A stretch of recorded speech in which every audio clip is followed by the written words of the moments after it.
Welcome, Raider Nation, to the W2W. This is going to be a special broadcast, a special roster cut broadcast of the W2W. I am the Oakland Knight. Joining me, as always, is my partner in crime, Raider Pirate. What's up, Pirate? What's going on, Raider Nation?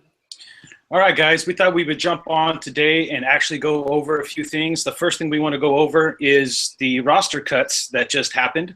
We will get more in depth on the 53-man roster Monday and Tuesday when we do Offensive Monday and Defensive Tuesday. But today we're going to focus on the guys that were cut and maybe some of the reasons why. We also are going to get into a channel update where we're going to let you know what we have planned coming up for this season, as well as a few technical difficulties we've been having, and we'll cover that after we cover the roster. So to kick things off, Pirate, we finally got the information almost 4 hours late, but we finally got the roster cuts. You know, we finally got the 22 players basically that did not make the team. So we had a trade. We have some injury players. We have a lot of different things going on. So why don't we go ahead and start with the first thing that was dropped on us this morning, which was the cut of James Cowser. Your thoughts? Yeah, just kind of crazy. I mean, I can understand it. You know, we talked about it. We had all this time to kind of wait. You know, we were told that we were going to get these roster breakdowns at 1 o'clock. You know, and they just came out a little while ago. So, you know, we've had a lot of time to kind of discuss it and go back and forth. I think we both can understand why they may have done it.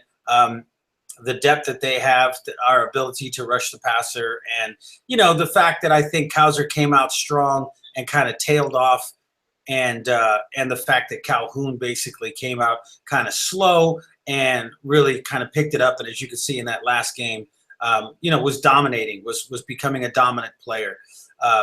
You know, having Latham there, and, you know, just the fact that James Cowser is more of a situational type guy, you know, a pass rush type guy. I think in a nickel style defense and a team that's running, you know, in a division where they're throwing the ball a lot, you can get away with having him out there. I think it's a shame. I mean, I thought the kid had a great motor and really brought something to this football team, and I think he could have contributed. So I was, you know, I kind of knew that it was a possibility, but, you know, I got to say it's still to me, based on what I saw in the preseason, I just thought he was always around the ball. Like I said the other night, you know, he's got a high motor, always around the ball, always seemed to be making the quarterback react just a little bit too soon and, you know, create some turmoil back there. So, yeah, so that was unfortunate. I do have to say I was a bit surprised, but after, you know, kind of looking at it and us talking about it, I mean, you can kind of understand why it happened. No, absolutely. And it was just reported too, or not just reported, it came out with the cuts, that I guess there's an injury involved. And now we know he got dinged up and didn't really play at all, or not at all, in the Green Bay game. But I thought he had a pretty strong showing in the Seattle game. So I guess injury does have a little part to do with it, although we don't know the significance of the injury. I read too that I guess, you know, it could be season-ending injury unless he wants to take a settlement or go to another team. There's a bunch of different implications with it. But, you know, with that aside, like you said, I mean, this guy started off strong. I think he tapered off. I think he kind of showed what he had. And I'm going to go ahead and bring up another quote that Matt Millen said in the Arizona game, that this guy was really good out of a lot of things, but an expert at nothing. And I remember coming on and I'm saying, well, I'd rather have a guy that's good at a lot of things instead of just being an expert at one thing, although it does have its advantages and disadvantages. I believe that this guy was, like you said, he was around the ball. He was a playmaker. He seemed to do enough, I felt.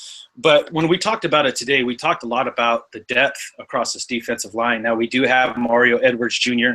We don't know if he's going to end up on the temporary injured reserve list, which would make him eligible. I believe it's week 6, but there's another week or two period.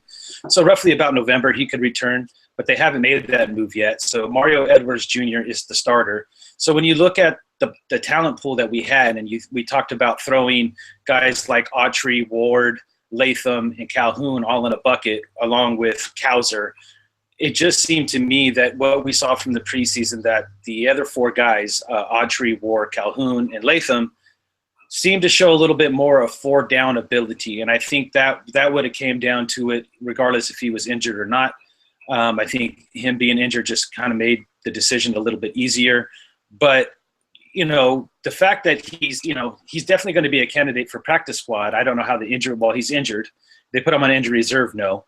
But just go ahead and maybe share your thoughts real quick, Pirate, on some of the other players that I mentioned, some of the 4 other players that I mentioned, and how they fit, and maybe why they pushed Cowser out. Well, we talked about it before. I mean, this is a football team that's looking at versatility. They're looking at guys that can play multiple positions, guys that can at least be there on every down. I think on some teams with less talent, he would definitely have a spot. He'd be able to get on there and bring something to the table. But I think they like the guys that they've got starting, and I think that they like the guys that they've got that are kind of, bringing up the rear. Really weird preseason again. I don't understand it. It seems like this coaching staff really went out there to just kind of experiment, didn't really use preseason as a way of getting prepared for the regular season. Again, you mentioned that earlier. It looks like they're just specifically targeting their practices as ways to try to figure out, what they're going to do and how they're going to do it. Again, with Cowser, I don't feel quite so bad. This kid was given an opportunity. He was in there with the first team in some instances. He was in there a lot with the second team. He was given the opportunity with good players around him to showcase what he had. I think conditioning-wise, coming from a smaller conference, this is a kid that was dominating at his level. And when you're dominating at your level in college, let's say you're from a small college, and you're dominating. Everything you're doing is working. You're beating guys with your athleticism. They can't get their hands on you. You're not getting tired very much. You're just running around sacking people. I think then you come into the NFL, and we could see in that Arizona game that he was gassed. I mean, this was a kid that may need a year or two just in terms of conditioning, because when you come in and you start getting stonewalled, and now every single play that you make is taking everything you got. It's no longer Southern Utah against, the Sisters of the Poor, right? This is, you're going up against a Pro Bowl left tackle every day in practice, previous Pro Bowl left tackle. You're going up some of the better players that are out there. You're going to expend a lot more energy, and that is going to become very apparent. So if you're not a big, strong, powerful type of guy, and your conditioning's not there, that could be a problem. But, like I said, this guy was given a lot of opportunities, unlike the guy that we're probably going to talk about next. No, absolutely, and that's a great segue to bring that up. But you made some great points. I mean, conditioning is a big part of it. He wasn't maybe ready for the endurance part of the NFL, and that's fine. So hopefully, whether he's injured or whether he makes a practice squad, we're able to keep him and not lose him at any time, and we can give him another shot next year. So speaking of the fact that he got the shot and he had talent around him when he had his shots, let's go ahead and talk about probably the most surprising cut of the day, at least as far as what we've been talking about for the past few weeks, and that is one George Atkinson III. Now, he didn't make the cut. He got cut. There's a lot of different ways we could go about looking at this cut. Once again, it speaks loudly to how this particular organization decided to take and handle preseason. They really took an old Al Davis, old school approach about it by keeping things really close to their chest, not showing too much. They didn't really scheme defensively. They didn't really scheme offensively. But once again, as a fan, you kind of look at this game and you say, well, preseason, this guy really lights it up. He shows all the skill set. It wasn't just his running ability. He showed it on special teams as well. And, yeah, there was a few letdowns. But man, obviously they're evaluating more in practice and in film rooms than in these preseason games, obviously. Go ahead and give me your thoughts, Pirate. Yeah, I mean, again, if you look at the guys that were in there with George Atkinson III, guys like Mitch Bell, who got released, also Kirkland, Feliciano, Omoile, or what, I don't even know. I'm not even going to attempt to. We don't even have to attempt to try to figure out Oni's, last name. I just like to call him Kalechi's cousin or whatever. But you look at these guys, those are the guys that he was running behind. None of those guys made it.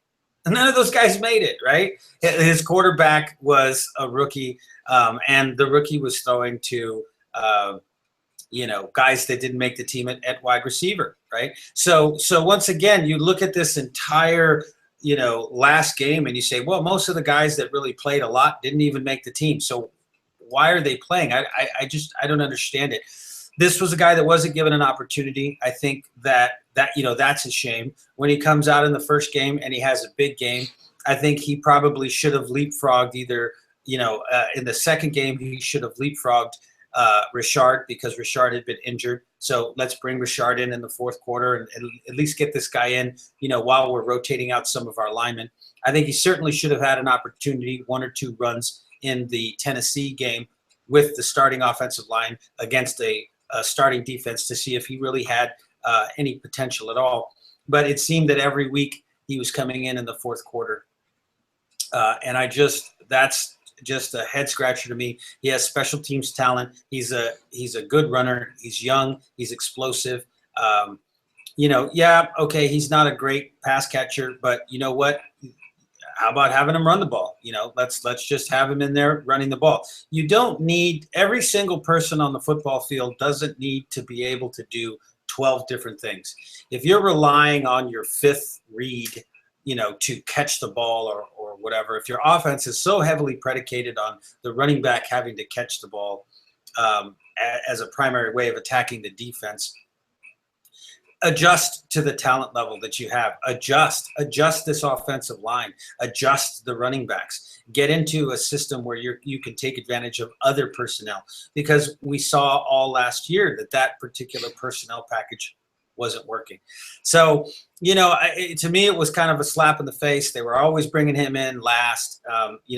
They gave him an opportunity to showcase his skill set. But again, every single time it was with the exact same guys. And he was able to produce. I mean, that all of the other guys that got cut, they weren't producing. If you look at all of the other guys that got cut, today on this roster, they were not producing. And, here is a guy that was consistently producing in a big way. He was the second leading rusher in the National Football League with some limited exposure. So that to me, that was hard for me. Cowser, I understand. So much talent around. I think that we're going to have a really good defensive line. I think it's going to be really strong. I think we're going to create a lot of pressure. We're going to do a lot better against the run. So I'm not so worried there. But, God, I'm just hoping that Latavius Murray turns this thing around. And this coaching staff doesn't decide, okay, we're going to run Murray, and then after we've ran Murray a couple of times, we're going to put Jamay's Olawale in there. Okay, now we're going to run Murray another couple of times. He's going to lose some yardage, and then we're going to throw it to Tywan Jones for a loss of 4 yards. And then, and we maybe we'll see Washington sprinkled in 2-3 carries per game, and we don't see anything of Richard. Well, if that's the case, we could have just kept George Atkinson on this team for that role, at least, in terms of his return ability. Well, yeah, I mean, you brought up a lot of great points there too. And, this is not a question of talent at running back, okay? I think the talent on this team right now is the way it sits. The talent is there with Murray, Washington, Richard, Jones, Olawale, and Marcel Reese on injury reserve, or not injury reserve, but suspension for 3 games. I'm not necessarily concerned. And it's not so much, the fact that George Atkinson is not on this team and we don't have enough talent at running back. It's a matter of principle. The whole deal is to put your best 53 that you can put together. Now, I know they're really high on Richard. I know that he showed some explosiveness. He showed that he could catch the ball. He showed that he has moves in open field. And he did so much in practice, and this coaching staff fell in love with him early. And it really might come down to maybe because they talk so highly of him and he showed enough in the ability to do kick returns and punt returns that they didn't want to take the risk of making him on the practice squad, that they wanted to secure him on this roster. And it's just funny to me that we're going into this season as it stands right now with one extra running back than we did last year. Last year, we had Halou, and, Washington essentially replaces Halou. But now you just add Richard to the mix. So, I said it before, and I said it the last few weeks. and I brought up Marcel Reese and I brought up Taiwan Jones. Maybe their time is now. It's done. And when I look at both those players, I just can't help but to think that it should have been Taiwan Jones, because I understand that we don't use Marcel Reese maybe the way that we should, but Marcel Reese does bring a lot more to the table as far as, a wide receiver, a tight end, a fullback, and a halfback. He's a great piece to have on this football team. And the fact that he doesn't produce like he did in 2012, we talked a lot about that too, is because of the talent we have on this football team. Back in 2012, he essentially was the offense. Now we have wide receivers, we have a quarterback, we have a few extra running backs. So, it's understandable to see why his numbers have dropped. But nevertheless, Taiwan Jones was a guy that was a special teams expert, a gunner, to the point where he had fumble issues. He has health issues as far as being able to stay healthy. I mean, for crying out loud, I mean, they even went as far, the old coaching staff made him a cornerback.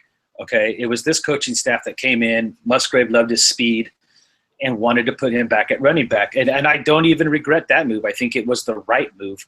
If you're going to keep this guy as your primary gunner on this football team, the best role for him would have been running back. But again, when you look at what George Atkinson was able to do, regardless of where he played in the fourth quarter, he was never, ever given the opportunity to even run with the twos. Let's take away the fact that he didn't get to play with Carr and he didn't get to play behind the starting offensive line.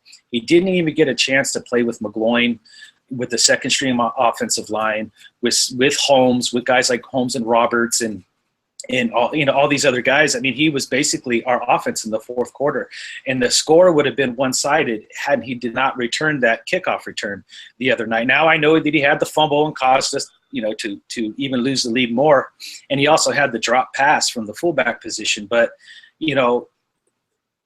Jack Del Rio, I believe, was quoted to say that one of the things that he struggled with was catching the ball. He wasn't a great pass catcher. Well, does everybody remember Latavius Murray in that Chicago game? I mean, everybody has their moments, right? I mean, this guy, obviously struggled in that area, fine. But when you watch what he was able to do, even on that kickoff return, I already talked enough about what he did on that 53-yard run and the 35-yard run that he had in Arizona. But again, he goes up the sideline, he shows his speed, he gets to the sideline, he's getting pinched, he has this stop, cut, jump move, and he goes right back to full speed and gets in the end zone. It's a head scratcher to me that you wouldn't give this guy an opportunity. And essentially, like I said, the talent on this team I'm okay with. So maybe it's not as a big deal as maybe I want to make it. But like I said, it's the evaluation process and how they handle this whole preseason. It's old school. It's Al Davis. I get there's a place for some teams. They're so confident in what they have and what they feel comfortable with, that they're going to make moves like this. And that's okay. There's a lot of talent on this football team. It happens. You can't keep everybody. But I just really wish that we would have implemented more of a scheme, not the full scheme. I'm not talking let it all out, but just put enough in to really evaluate this talent. This could have been one that gets away. And we don't know as rookies whether Washington or Richard are ever going to live up to the bill. It's preseason. We didn't scheme. Other teams weren't scheming. What's going to happen when we get into the regular season and we're playing teams like the Buffalo Bills, the Carolina Panthers, the Denver Broncos, these really high-end defensive football teams? How are they going to be able to pass protect for Derek Carr? How are they going to be able to read schemes in the defense and know what holes to really take or look for a way out? There's so much that we haven't seen from Washington and from Richard that I think that we saw a little bit of that. Atkinson is a little bit more seasoned. And, it's just a head scratcher. It is what it is. I don't want to come off, too upset, like I said, because I believe that the talent at the position is still strong enough. I think there's enough pieces there, but there's some question marks there as well. And I guess that's where I scratch my head. Any final thoughts on George Atkinson before we move on to the next topic there, Pirate? Yeah, I will say this, man. I'm depressed. I'm a little disappointed. Because I really wanted George Atkinson to make it. 10 yards a clip. Yep, he was doing it against subpar competition, but they only kept playing him against subpar competition. It's like they talk about with football games. You play who's on the schedule, right? I don't want to hear, oh, well, you won 10 games, but it was against weak competition. There's guys that lose games against weak competition. This guy went in there, did what he was supposed to do. and, was averaging about 10 yards a carry because of some nice long runs, some explosiveness. And I just thought he really wasn't given the opportunity that he really deserved and that we didn't get to see enough. It's kind of like the McCaffrey deal. It's kind of a head scratcher, and I'll agree with you. I think that there's talent there. I will say this, however, I disagree in one fundamental way, and that's if they decide to use this roster the same way that they used it last year, or the way that they used it during the preseason. If they shoot out with Murray as the first down back, and then they want to bring in, Taiwan Jones or Omoile to have a couple of runs, and they only salt and pepper in guys like Washington or Richard, then there's no reason for you to have kept these guys. I believe that you could have gotten away with getting Richard onto the practice squad. Nobody has seen this kid, including us. All we know is that the coaching staff likes him, but he doesn't. I mean, he's an undrafted rookie. He probably doesn't have a real good understanding of our offense. You probably could have got him past waivers and onto the practice squad. And then you eventually, if it's not working out with Atkinson or somebody else, you can cut that person. And then you can bring him up onto the active 53. But everybody knows about George Atkinson III. I mean, he's on SportsCenter. You're watching highlight reels. I mean, people are seeing this all around the league. So I just don't understand the move. I think you keep him while Marcel Reese is out. You get Richard onto the practice squad because nobody knows anything about this guy other than college film. He's had a couple of good runs, but again, he wasn't featured. He was out for a couple of games and then was sort of, wasn't utilized as a feature back and all of these types of things. So, in my opinion, like I said, I will agree. There's plenty of talent at the running back position. If these two young kids can get some good carries, then I will be extremely excited. If it's going to be Latavius Murray getting the draw play on first down and second down and throwing the ball to Taiwan Jones for a loss of 2 yards, or the wide receiver screen stuff that Musgrave likes to do, or we commit penalties and Musgrave goes into his shell or whatever, I'm just not going to be too excited about this running game, but I'm super excited about everything else. Yeah, and essentially this is what it comes down to. We just may forget about this whole thing. If this running back core that we put together comes out and does what, at this point, the coaching staff expects it to do, and I'm on board with it. I believe that like I said, there's talent there. If they come out and do what we expect them to do, we finally develop a very strong running game this season and open up the field for Derek Carr, play action passes and what have you, then this conversation becomes null and void really fast, right? It's not going to matter. But if we struggle in the running game for whatever reason and George Atkinson III ends up on some other team and becomes a star, that's where this would really come down to it. So until that happens, I guess it's just a moot point. But we felt that it was definitely something that needed to be talked about because it showed exactly how they ran this preseason by keeping things close to their vest and using the practice field and the film room to evaluate their talent this year, which, like I said, if it all works out, there's no problem. There's no harm, no foul. But we'll have to wait and see. Now, there's a lot of other teams that go about it a different way. This is the second year. They're more comfortable. They knew the roster a lot better and exactly what they wanted to implement. And they knew what they wanted to work on and who they wanted to work on it with. So I have total faith in this coaching staff, and I have total faith in this roster at this point. That, like I said, at this point in time, it's a moot point. I'm okay with it, but I thought it definitely needed to be talked about because you can't let a guy come in there and be the second leading rusher in the preseason and averaging 10 yards a carry, but never give this guy a shot, even with the second team. Like I said, ignore the fact that he didn't get first team reps. He didn't get second team reps. It's crazy to me. We'll have to wait and see how it all plays out. But let's go ahead and jump into what I think was the best and surprising move of the day. And I don't think there was one person out there that wanted to see Dewey McDonald on this roster. In fact, we all knew that most likely that Dewey McDonald was not going to make this roster. And a big shout out to Slim Steve. You dodged a bullet, dude. I had you on Twitter. No. He made a roster. I believe your guys' bet was if he makes the roster, but you can see he still made a roster. He's on the Seattle Seahawks at this point. So Slim Steve's going to have to take a picture of himself in a rocking a Seahawks jersey. Well, in all fairness, he said if he makes the Raiders roster, he did have that in there. However, it was a pretty bold statement, and I caught him right away. And all this happened simultaneously. I told him, hey, I screenshotted this dude. If he makes the roster, I'm going to hold you to it, and I want to pick. And then not even maybe 2 minutes later, it came out that Dewey McDonald was traded into the Seahawks for, it looks like a 2017 seventh-round pick. Most likely depending on roster snaps. But nevertheless, Reggie orchestrated a trade for Dewey McDonald. Who would have figured? Yeah, I thought what? Yeah, I think it's brilliant. I think, once again, it's a testament to not only knowing the talent on your football team, but knowing how other people are looking at your talent, communicating with other GMs, having friends inside the business, staying connected, networking yourself out, and you're able to pull off a trade for a guy that essentially wasn't going to make your roster anyway is mind-blowing. Pirate, your thoughts? Yeah, that's Reggie's got a little thief in him. I mean, he's got a tad bit of thief in him, because this is a guy, again, and I don't know what Seattle is thinking. I don't know what they're watching. I don't know if they think he's going to fit better. Maybe Ken Norton Jr. is talking to Pete Carroll and, on the sidelines, and he's saying, hey, man, this is a guy that's – I mean, why would you do that, though? Why wouldn't you keep that guy on your own football team if you really felt that he had some talent? This is a guy that is much maligned.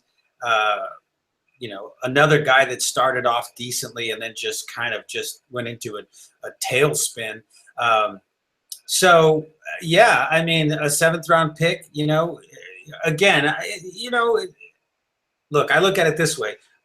Maybe Reggie missed on George Atkinson III and James Cowser, but he got a seventh-round pick, right? So there's a little for Dewey McDonald at that. Right. So I mean, you got to give him a little bit of props for that. If for whatever reason, by some grace of God, George Atkinson III is able to slip through and get onto the practice squad. Although I don't know if they're even going to do that. I mean, why would you even do that at this point? What is it that you're looking for? I don't understand. He doesn't need another year on the practice squad. What is it that you're looking for? The guy's doing everything that you're asking in preseason. So what would you need more time to develop? Him catching the ball, his blocking assignments, whatever it is. I think you could have built on what he's done over the last few years.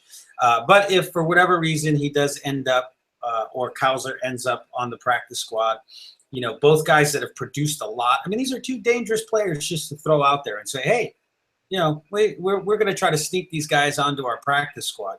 That can bite you in the butt. But if those two guys end up coming back to the practice squad, and we got a seventh-round pick out of this, Reggie at that point is a riverboat gambler. I mean, that's classic freaking Kenny Rogers style material right there, So we're going to see, but I was surprised at that.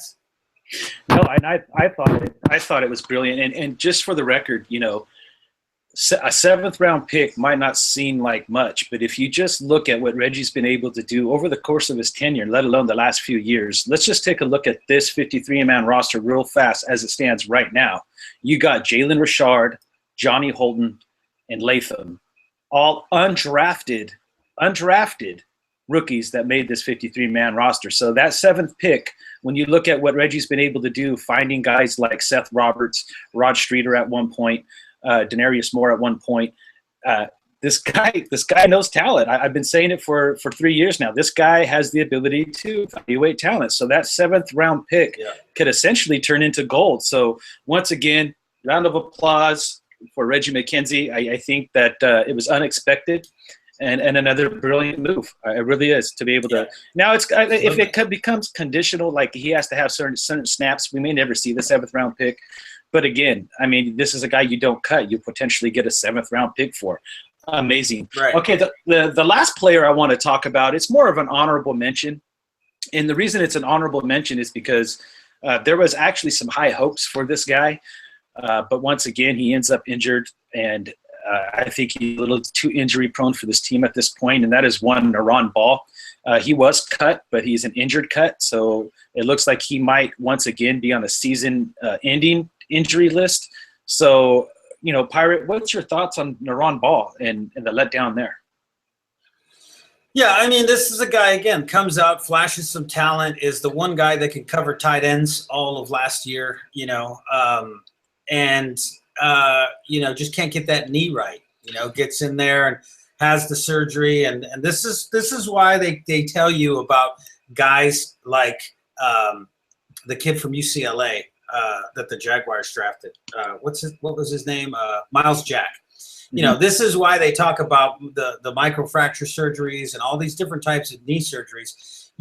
And Carl Joseph as well. You just don't know how these things are going to come back. Now, sometimes you have a really good idea. With Joseph, they looked at it and they said, looks good. Looks like this is going to be a nice, simple thing. Not a lot of deterioration here. He's still got a lot of material to work with. This guy should be fine. It's just a tear. We just need to reconnect it, be stronger than it was before. He'll be back to playing well. But then you get guys like Jack where they kind of go in there and they look at it and they go, oh my. You know what I mean? Like, geez. He'll be back to where he was before, but he doesn't got a lot of absorber on that shock anymore, So, these are the types of things they get the surgery. It doesn't go right. It's, it's loose. They try to rehab it too fast. They don't take the time. But in this business, if you take the time, unfortunately, you get replaced. And so you try to rush yourself back onto the field. By the time you get back onto the field, you're not fully healed. You're trying to do things because you're trying to impress, and you end up injuring yourself again. I think that's what happened with Cowser as well. I think Cowser got injured, and that's why he didn't play any of the snaps in the Green Bay game. In the Tennessee game. Then comes back last week, tries to go out there and ball out. It's his last chance to make the team, and probably just re-aggravates something that, frankly, a lot of us didn't even know that he had. We just saw that he didn't get any snaps in the third game. So, Nieron Ball, I think, would really help because because we don't know what this defense is planning on doing, since they wanted to be so, spy versus spy with the rest of the league about what we were going to do defensively, how our defensive line is going to shape out, how we're going to play our middle linebacker. We don't really know. We may come out and play extremely well, good defense. Ben Heaney may light it up. We may not see any of the problems that we saw during the preseason because maybe these guys were trying to get up the field and attack the quarterback, and they were just trying to see if they could create pressure that way, and that exposed guys, the two inside linebackers. So that may not happen, and that we may get extremely good play from both of these guys. But if not, I think a guy like Nieron Ball in the middle of that defense certainly could have helped. And I'm thinking, even though we're at the 53-man roster, I don't think that this is the way that this team is going to shape out. I think they're going to go out, they're going to look, and they're going to find a player or two out there that they're going to bring in that's somebody released.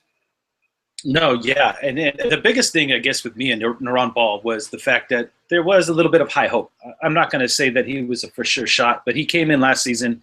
He made some great plays. He actually started covering. He was the first one to actually start covering tight ends last season. So I think we got excited about that. And then he got hurt, and it was kind of like, okay, now we're back to square one. So we kind of had high hopes that he'd come back, picked up where he left off. And although, I saw him make a couple of good plays this preseason, it never really came to fruition, and now he got hurt. I think he got hurt even in the Arizona game, so he kind of disappeared. And the most upsetting thing for me is that I'm not fully comfortable with the linebacker core that we have, starters or depth pieces. And, I think Nieron Ball would have helped us out even a little bit more. And I agree with you. I don't think Reggie and Jack are done. I think they're going to be keeping their eye on the waiver roster, and they're going to try to find some linebacker help, most importantly. I think everything else, I really like the way that this is all set up otherwise, so I'm not too concerned about any other position but the linebackers. Now, I do love Malcolm Smith.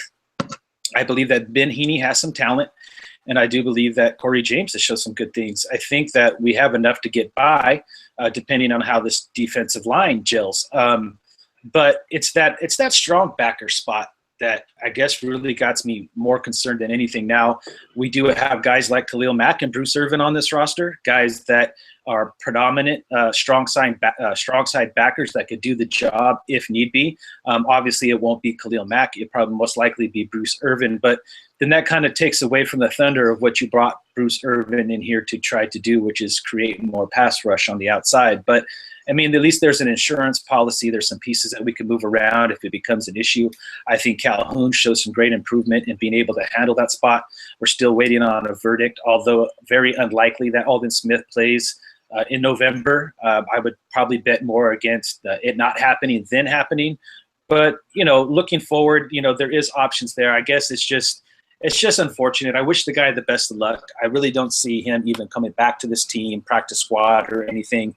I think the injuries stack up like that, it becomes a major concern, and I don't think we need to waste our time with it. So first and foremost, I'd like to wish Nieron Ball the best of luck, because it wasn't ever so much about his play as it was about his health.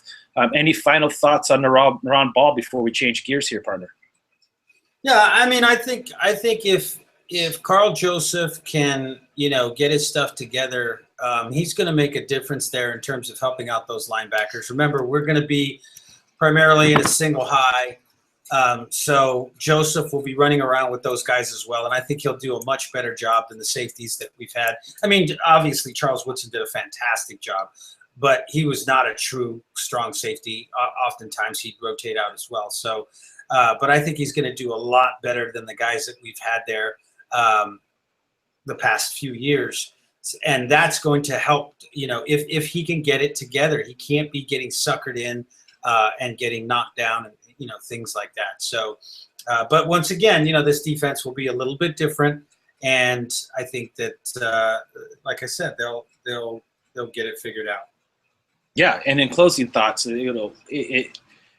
This defense might take another 3 to 4 weeks before we really see it to start to gel. Unfortunately, I think that's the problem that I had with the way they approached this preseason way of handling things. But you know what? I have faith in the coaching staff. We're going to wait it out. We're a week away, and we're all excited about it. And on that note, let's go ahead and change gears. We will cover the 53-man roster itself on Monday and Tuesday. We have offensive Mondays on the W2W review. We have defensive Tuesdays on the W2W review, and we'll actually break down what the roster looks like on either side of that ball come this week. But now we're going to change the pace a little bit, and we want to talk just a little bit of, a little channel update, if you will. We want to talk about kind of what we got coming up. There's some exciting things happening. We're getting ready to put in a long work week to put together the W2W broadcast for you that we're going to release Friday. So Pirate, why don't you go ahead and start that conversation up on some of the things we got coming up? Yeah, so we're going to be doing our regular, daily broadcasts, and then we've got the our pregame broadcast that we're either going to release on Thursday or Friday. So it's going to be kind of like sort of like an Inside the NFL type of thing where, you're kind of getting that show that you can watch, very similar to what we've done, but we're moving from our preseason sort of schedule in terms of our daily show, which was up and down. So sometimes it might be at 6 o'clock, sometimes at 9 o'clock, sometimes the SEO guy that's helping us out basically wanted to track all this information, get an idea who was watching from where and when, and then give us an idea of what would be a really good time to reach the majority of those fans. So we've come up with 4 o'clock, which means from this point forward, our show will be on every day at 4 o'clock. Now, obviously, there's always the possibility of a technical difficulty, and we may not have a show go up. There may be an emergency. The night or myself may not be able to do something, edit something, or do something because of emergency. But in most cases, if we're not back the second day by 4 o'clock, then there may be something to worry about. But now we're going into our full season mode. 4 o'clock is going to give us the opportunity to be hitting the East Coast and the West Coast at the most inopportune time. That's when we were getting the majority of our views. And we're going to talk about that in our next segment. And then we're going to be coming out with our show at 6 o'clock. It will be on Thursday or it will be on Friday, one of those two. we still kind of have to figure that out in terms of trying to have as many people be able to see it as possible before the actual game. So we may be actually moving it back. Could even go back to potentially Wednesday night at this point. But it will be a nighttime show, so it will be released sort of just like an Inside the NFL type thing at 7 or 6 or 7 o'clock at night. We have our guest lineups coming on. We're working with a lot of people that'll be at the game, so we got a lot of really cool segments and different things that are happening. So we're looking really forward. But we just wanted to let you guys know so that you guys have a very good idea. We've been getting a ton of traffic, ton of emails, texts, phone calls, even voicemails and things like that. Should we take a phone call? It might be online. Should we take a phone call right now? Should we take a phone call? All right. We may even before we leave, we may even put up the phone line to see whether or not somebody wants to call in. But we're not going to put up the number. So let's see whether or not any of you hardcore guys out there can go ahead and get it. We'll let you know. Maybe we'll take a phone call or two before we cut out. But yeah. So that's what we're going to do. We're planning. I don't know. This is still in communication between me and Jason, so I don't want to kind of put it out there. But we are planning potentially to have a pregame show that the day of the game that's live on Facebook only, and then having our postgame show, which is what we're going to do here. But that's still in the works. We got to figure out how feasible that is. We got to see how long it's going to take to put together the monster that we're going to be presenting to you guys. So again, a lot of good things to look for, and we're going crazy. I'm shaving, putting on the shirt, the tie, the silver and black attire. We're going straight. We're going to do it. We're going to do it as good as we could possibly do it. We're going to give you guys the best that we could possibly give. So all of you guys that are, sell out. Keep it in your pocket. Let's just see how this thing rolls out, and we'll go from there. But obviously, we appreciate each and everybody that watches the show.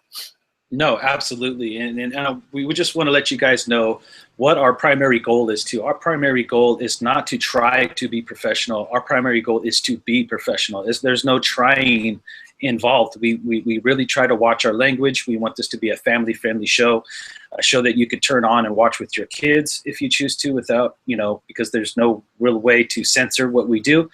And we also just want to be professional. So it's not a matter of trying to be, it's that we're putting our professionalism, the best that we can present it for the skills and talent that we have. And that's the beauty about YouTube, is the fact that it's a creator's platform. So we can virtually create whatever we want. So it's not about trying, it's what we decide to create. And that's the image that we want to create. That's the image that we are creating. We're happy with it. We always appreciate everybody's insight and input on things that maybe we could do better. We still encourage that. And, that's our if it's not for you, then we do apologize. But, our goal is not to try to be professional, but to be professional. That's our goal moving forward. So on that note, Pirate, we're doing our best and putting our best foot forward to try to figure out what's best for the Raider Nation that follows us on YouTube, whether you're on the East Coast, whether you're on the West Coast. And, there's a lot of work that goes into this. And there's a lot of different avenues you got to look at and figure out. And we've had some complications as of late. So, Pirate, you want to go ahead and touch base on that? Yeah, so even now, if you go and you look on YouTube right now, someone has basically, whether it be the NFL, we're not exactly sure who it is, but we were noticing that we were getting a lot of comments, messages, people sending us emails.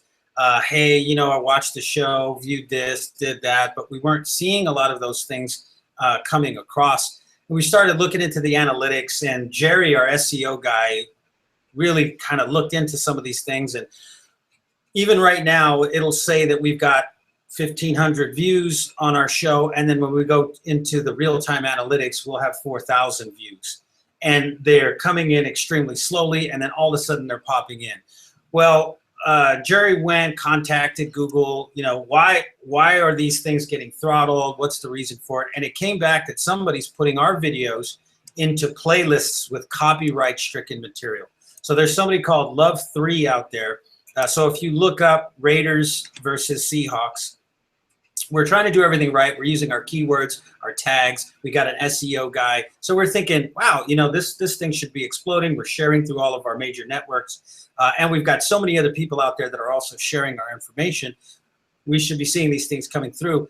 But what came back from Google was that we are being put into these playlists with copywritten material. And therefore, Google needs to make sure that every single one of these views is a legitimate view, and it's okay that we're not live streaming because we have the word live in our title and it's in a folder with a live streamed event that has been flagged. We're being associated with that. So there's nothing we can do about it. We can't contact YouTube basically says anybody can share, anybody can make a playlist and share your videos. Unfortunately, ours are being used to throttle our numbers. So once again, you'll see we'll have, 1,500, and then all of a sudden 2 hours later, or maybe a day later, it'll go from 1,500 to 3,000, just like that. And we're like, what the heck is going on here? And that's because finally Google's going through all of that and saying, yeah, okay, these are all legitimate views. So what we want to tell you guys is, please don't, if you see our video in any playlist, if it doesn't come directly to you or you don't see it out of a box, please do not click on it, because that's just driving traffic into that particular playlist. That playlist is under review, and that's basically going to slow us down. So we just want to put a PSA out there to you guys. Don't go into any of those folders. Again, we don't know why it happened. We don't know who's doing it or for what reason, but it started a few weeks. It started really after the Arizona game. We got really good numbers. And then from there, we started noticing these really weird fluctuations. And Jerry was looking at all the different numbers, and he was saying, well, look, this is happening here and here. And then he went back and found that, yep, sure enough, man, somebody's creating these things and putting your video directly in it. And because they're using your headline, it's being associated with this content material. So there's a guy, Killer X. You'll see live game Killer X is the guy that's doing it, and the playlist is from somebody named Love3. If you guys are out there, if you guys actually watch these videos, please don't do that. We're just doing the best we can to provide information to the nation and to get to those people that maybe are on an army base somewhere that don't get any information. We're not putting out the same types of information. We're just putting out our own show. There's so many different creators out there. Man, if you want Raider clips, go watch Raider Central. If you want hype videos, man, go watch Vision and all these guys that make these great videos and stuff like that. If you want our opinion and you enjoy our show, man, we are so jazzed about having you guys be a part of that.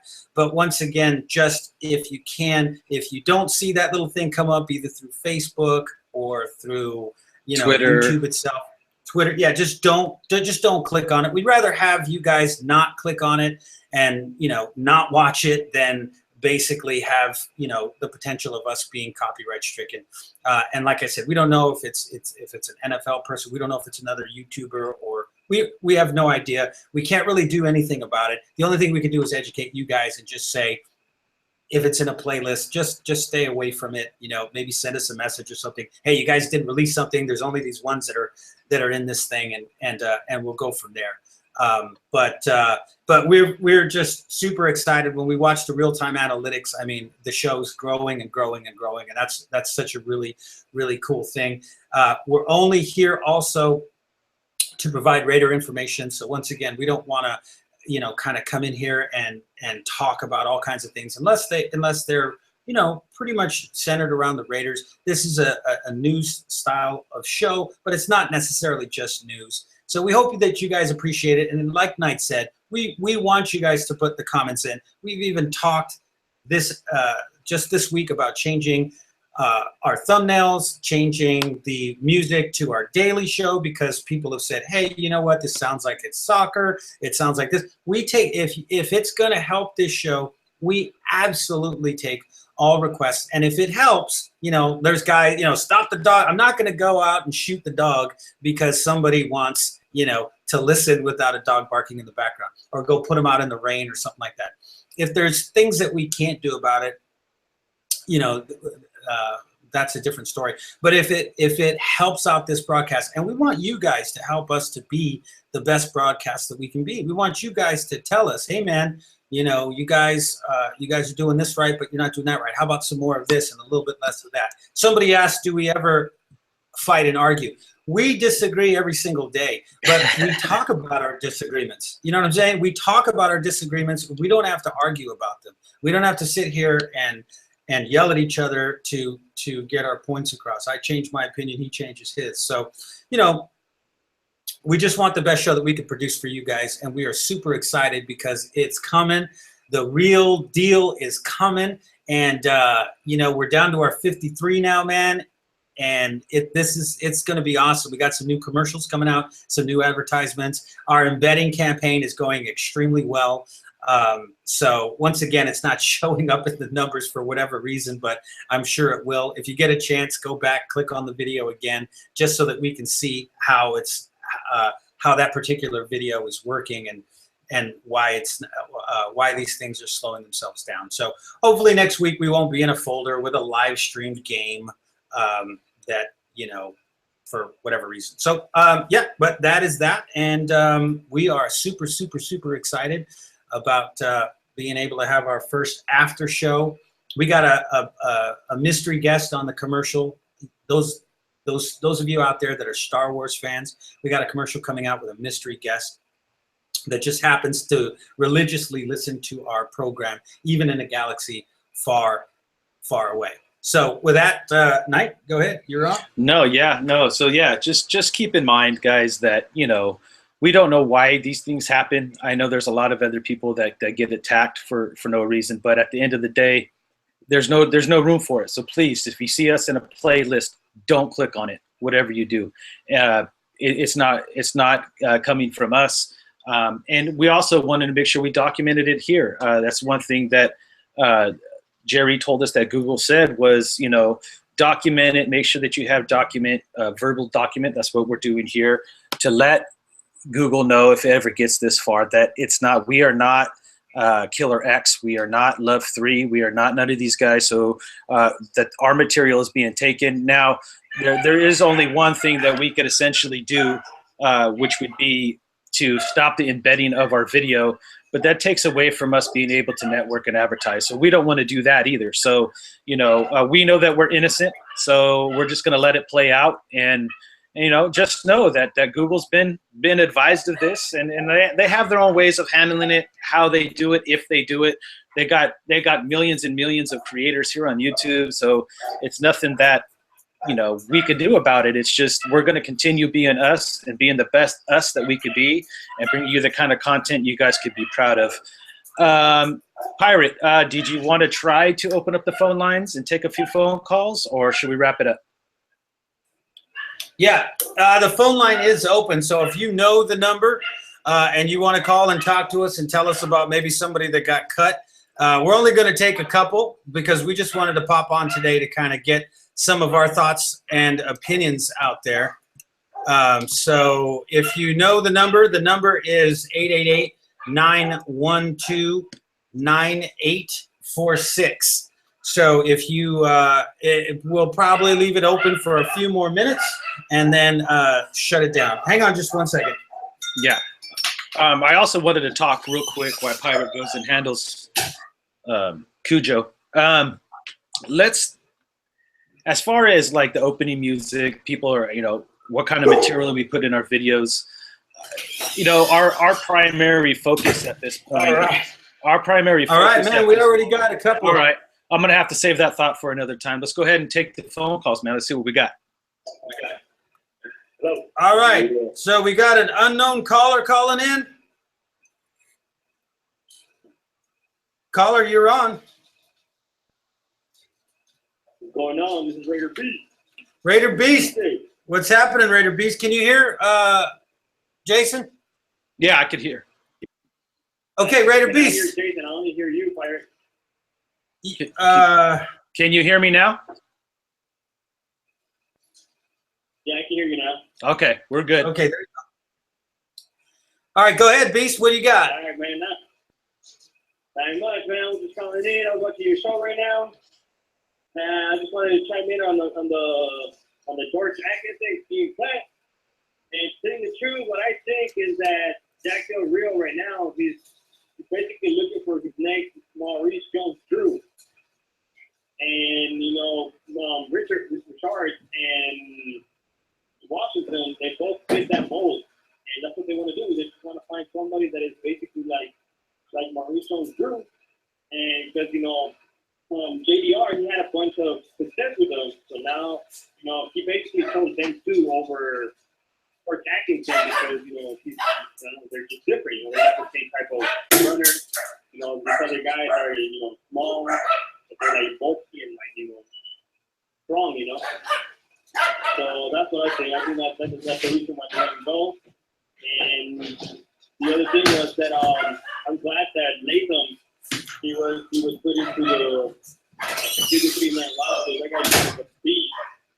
Not only his past game in Seattle, but I think the previous game against Tennessee, I saw that he was making pretty good tackles. And not only that, even the two previous games on the Pro Football Focus, I think that's what it is. They had him ranked the number one defensive tackle, like the defensive rookie tackle, like in the whole, for the first two preseason games. So I'm really glad that guy got a chance to stay in the team. And that's basically all I wanted to chime in, guys. I can't wait for the season to start. And the Raiders are definitely going to do a lot better. And we were able to stop the first offense from Seattle, so I'm pretty sure the defense is going to get it together, and we're going to get a win on New Orleans. Absolutely. All right, guys.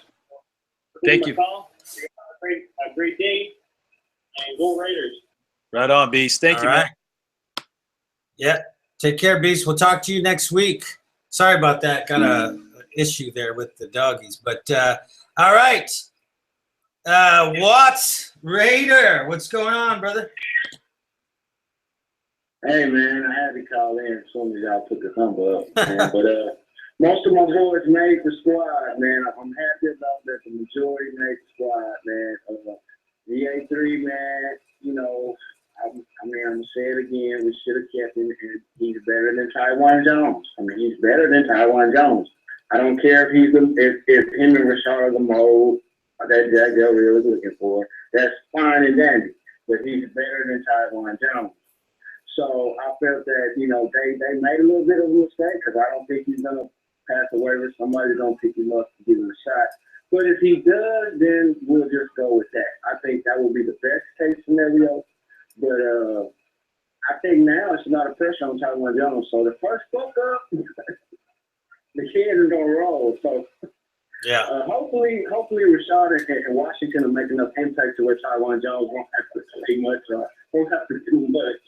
Because I like GA3, man. But now that Calvin's not on the squad, like y'all said, I think they should try to go find a veteran linebacker, another veteran linebacker on free agents or something, some speed, because we're going to need help. For a middle linebacker spot. They're going to keep Bruce Irvin on the line. We just got to stir that up. I like that Latham made the squad. So we got some depth on the line, man. We just got to put them all in the right spots. So much love to GA3, man. That was my boy. You know what I'm saying? I was rooting for him, man. But I'm happy with the squad as a whole. I'm glad Holton made it. I'm really glad he made it. So, we're going to be all right, man. We're going to be all right. But now I'm looking past the Saints. I'm looking at their first 4 games, man. Just hopefully the defense can just stick together, man.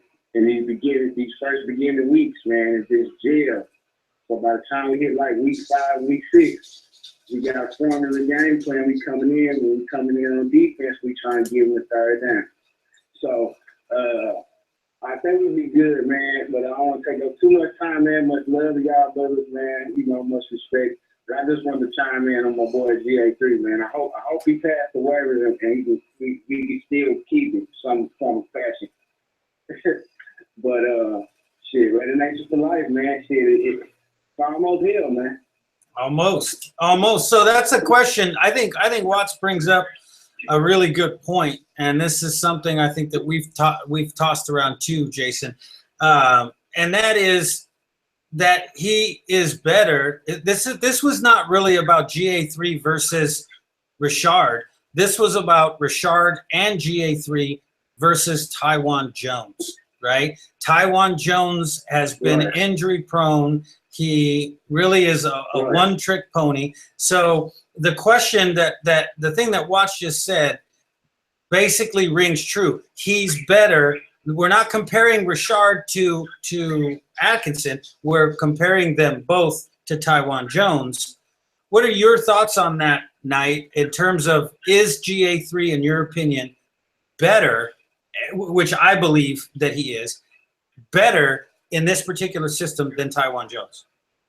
There's no doubt in my mind that GA3 showed way more skill set. And we talked about it a lot. We talked about, let's go back and talk about the Cowser move. We said even if Cowser wasn't hurt, if you were to put Latham, Ward, Autry, and Calhoun along with Cowser inside a bucket and you can only pick out all of them but one, Cowser probably still would have been left in that bucket because of what these other guys were able to bring to the table, playing defensive end at a high level, playing defensive tackle at a high level.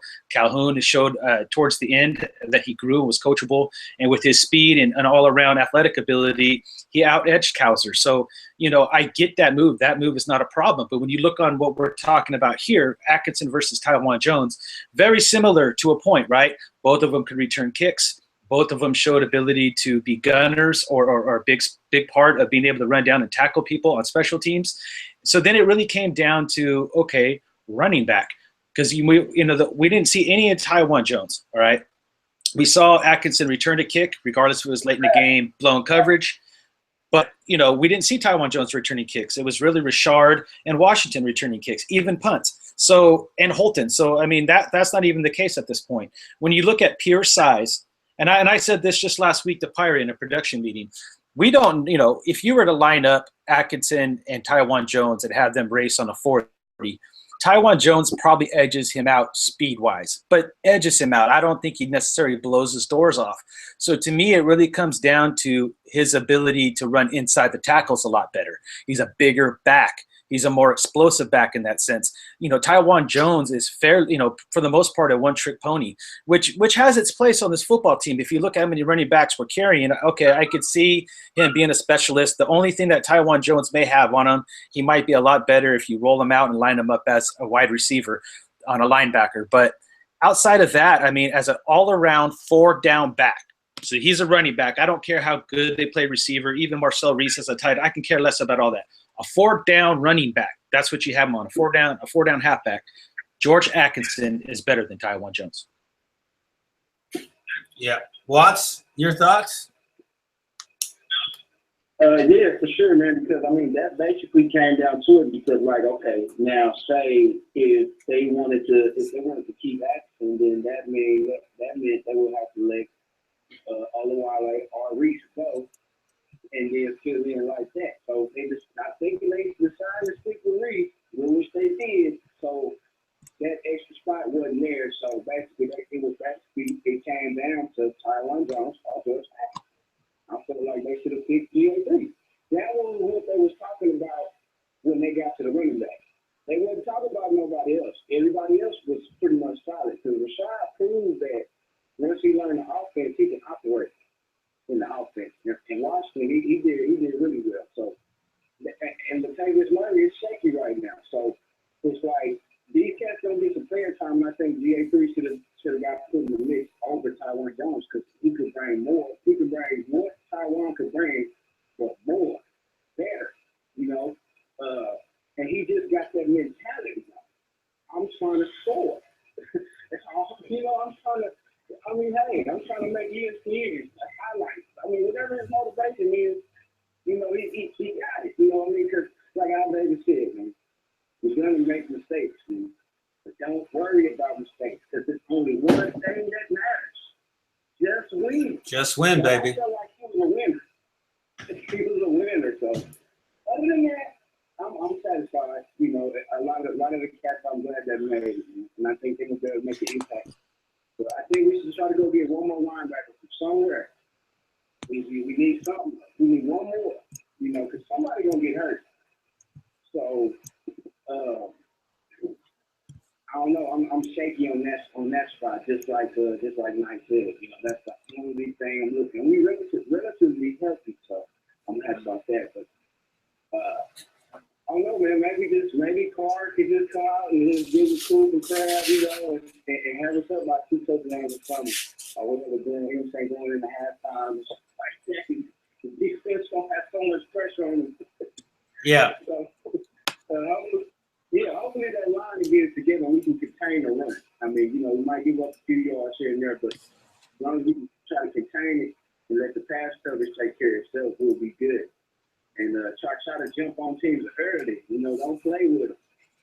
So we ready, man. We ready. Plus the playing the Falcons at home, I feel good about that. So we ready, man. We ready. But anything else? Y'all want to ask me? No, we're about to cut it off right now. So we're going to go ahead and shut down. We just wanted to pop on and kind of get some stuff out there. So again, man, we appreciate you, and we will be talking with you. We'll be talking with you before because we got to get your picks, the 4 picks. But then we will be talking. We'll be the next time we talk after that, man. Will be after game number 1. So it's coming around the corner. All right, brother, man. Thank you so much for calling. Much love, Watts. Much love, man. Much love. All right, brother, man. Take care. All right, we're going to go ahead and close down. Again, we were not planning on taking any calls at all, so that was kind of fun. Just put it out there for a little bit. Don't put out the phone number, but see if anybody. Well, actually, I said it. So, yeah. So I think that's that. I think we got what we needed to get accomplished. Now it looks like we're going to go right into talking about what we perceive the offense is going to look like in terms of just the players on Monday and then Tuesday, and then the Knight will be single by himself potentially on Wednesday while I'm continuing to work on our product. Yeah, so once again, guys, we really want to appreciate everybody that tuned in.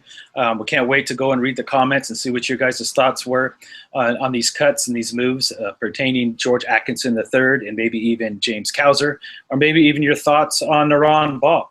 So that's going to wrap up the show for today. Unexpected preempt show talking about our roster cuts.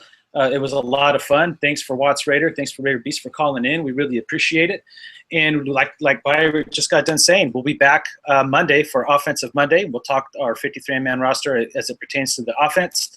And we'll be back on Tuesday to talk 53-man roster as it pertains to our defense. So until Monday, I'm the Oakland Knight. That's the Raider Pirate.